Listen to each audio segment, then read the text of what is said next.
And I woke up in a hospital bed.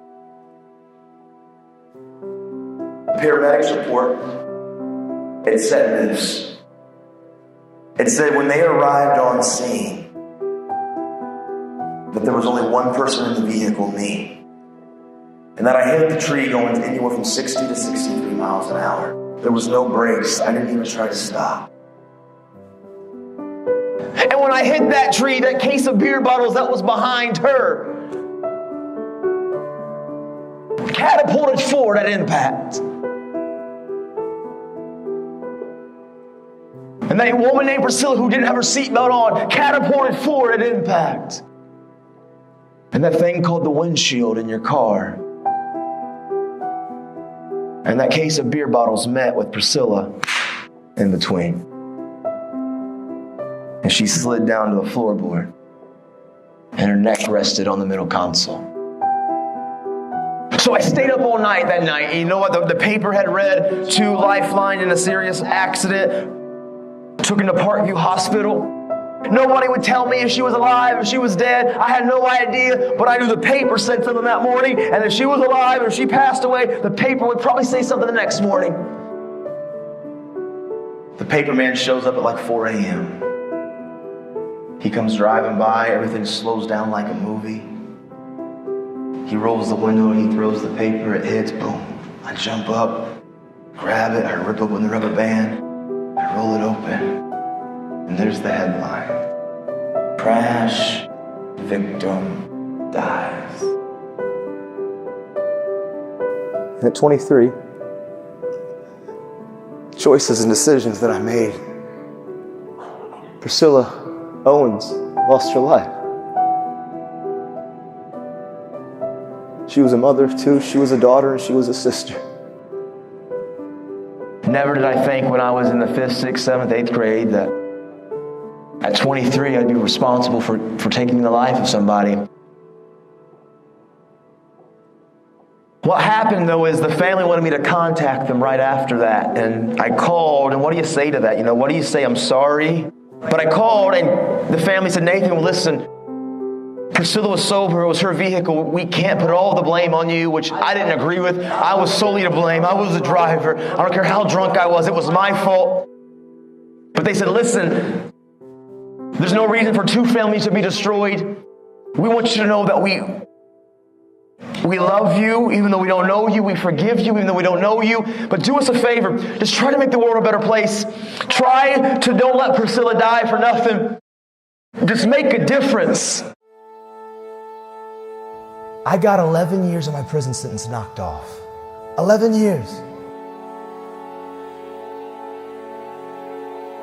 I left prison. And when I left there, I got a letter from the governor's office that said that this young man he's serious about his change and he's trying to overcome and he's impacting and inspiring. I got this letter, this paper. That I left the prison. I was leaving the prison in street clothes. I left 11 years early. I came home 5 years ago. 5 years ago, I came home. And I was on a mission, man.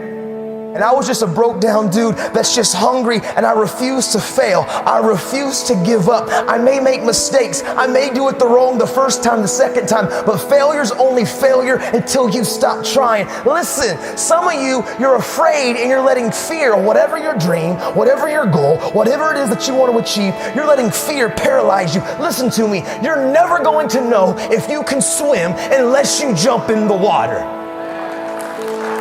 You're never going to know that you can achieve your dreams or you're going to fail unless you get into the water. That's when you're going to find out if you're sinking or you're swimming. And here's the truth. Failure's only failure until you give up, man.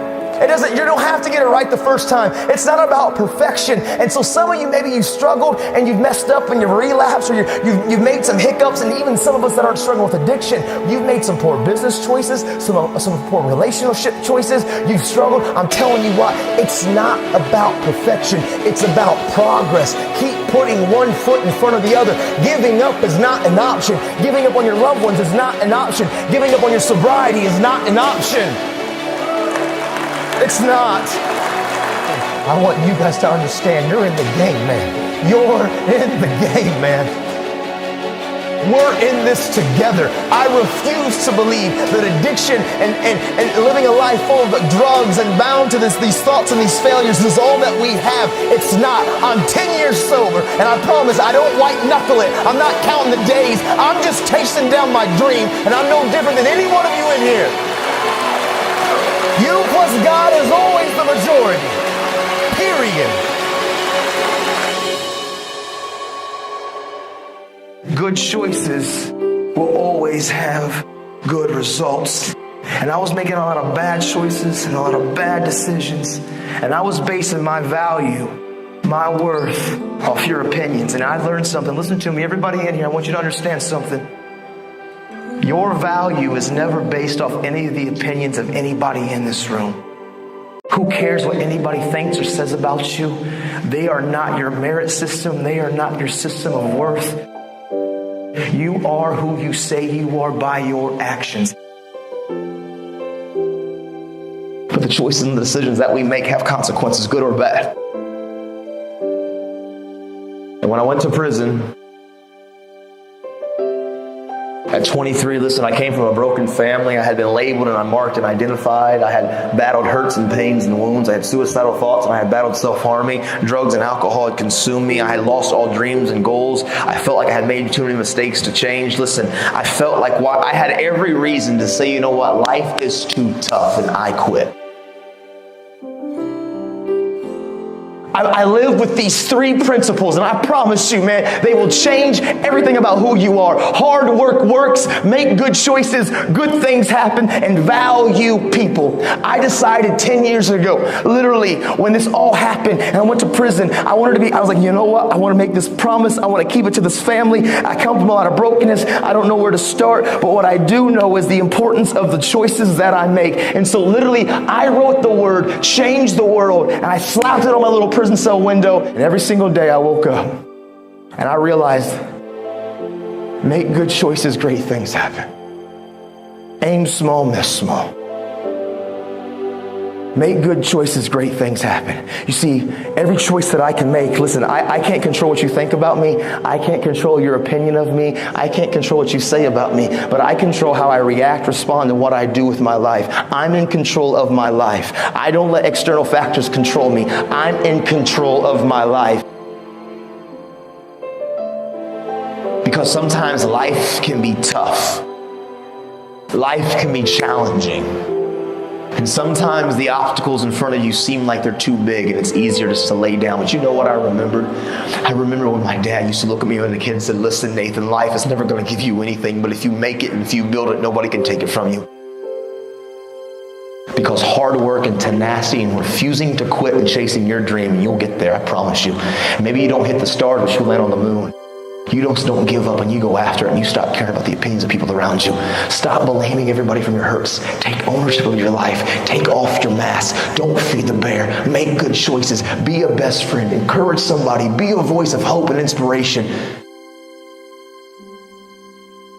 This is your moment.